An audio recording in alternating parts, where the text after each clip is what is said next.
Wagwan people. So today I wanted to talk about this notion that Jamaicans are beggy. I mean, I've only heard Jamaicans say that Jamaicans are beggy, but quite frankly I've heard other races saying that, you know, their races are beggy. So I mean, it's who we know, who are beg we at the end of the day. Understand me? Say, because if you don't have people I say China are beggy things, then you won't know that China, you know, the Chinese are beggy. And it's something that I don't like to hear, and it doesn't affect me because I don't have anybody down there begging me for things, you know, like that. Probably have 1 or 2 people ask, and when they ask 9 out of 10 times, you know, it's for genuine reasons. But as a Jamaican, I hate to hear it because it's not just us alone. Trust me, I live in a very diverse country, and I hear other races complain. But what we must pay attention to, and what pisses me off, is that there are times when we can do things for people. We are in so much of a good condition. We can do things for people. And even if the conditions are not that spectacular, we can do things for people. I mean, when somebody call in a big $50, you know, if you go buy hair or if you go buy shoes or if you go on party, clearly that's absurd, and then you're not going to fulfill that request. But somehow you don't have people down there, family members, friends, people that are really close to you, people that used to be there for you when you were back in Jamaica, that are reaching out to you now for very conscious and important reasons. And when them call and them ask for things, and dodge them, and treat them like crap. You have people that are ill, terminally ill, you know, so them need money to get medication and all of these things, and someone who can help them.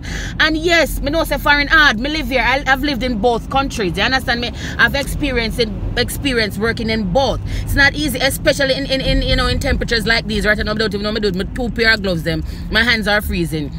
You know, but we know what it feels like.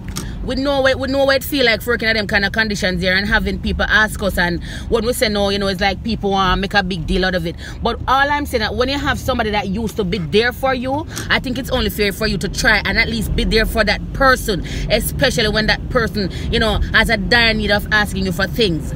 And what I realize is that somehow no, I'm not gonna say somehow no, people ask when you know, so people need the money for great reasons, and you don't give it. But soon as somebody dead, you know, because you know that they were sick, and you know, soon as them dead, you know, no one go to Jamaica, go create this big scene, you know, no one have this big chariot and I keep this big stinking funeral. For what? I don't know. I think it's stupid. Me tell my mother, son, me dead, if you don't cremate me, just throw me down and hole.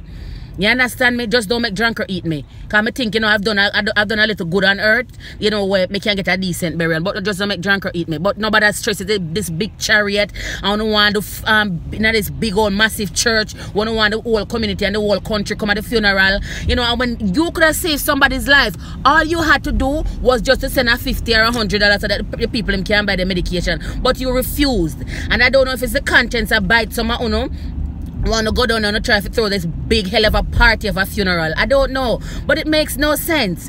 People are in need while they're alive. Reach out to them. I'm not going to tell you something hard. I know it is. Like this morning, I didn't want to go to work.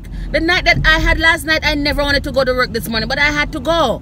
You understand me? And as I said, I have people that used to be there for someone to come here on a switch. But now dispute, some of them ask with stupid reasons. But you have people that used to be there for you that have genuine needs, and that is why them reach out to you. And someone want to block them, want to dodge them call. Don't do it. Stop. You understand me? And when them dead, you know, you want to go throw this massive party. No, it makes no sense. You make funeral homes rich. You understand me? You make church rich. You make pastor rich. You make everybody rich. You don't have this big reception, everybody and yam food. And nothing wrong with that. We don't get together. But this big chariot and bands and music and play. For what? Yes, you should celebrate the dead, but not in that manner.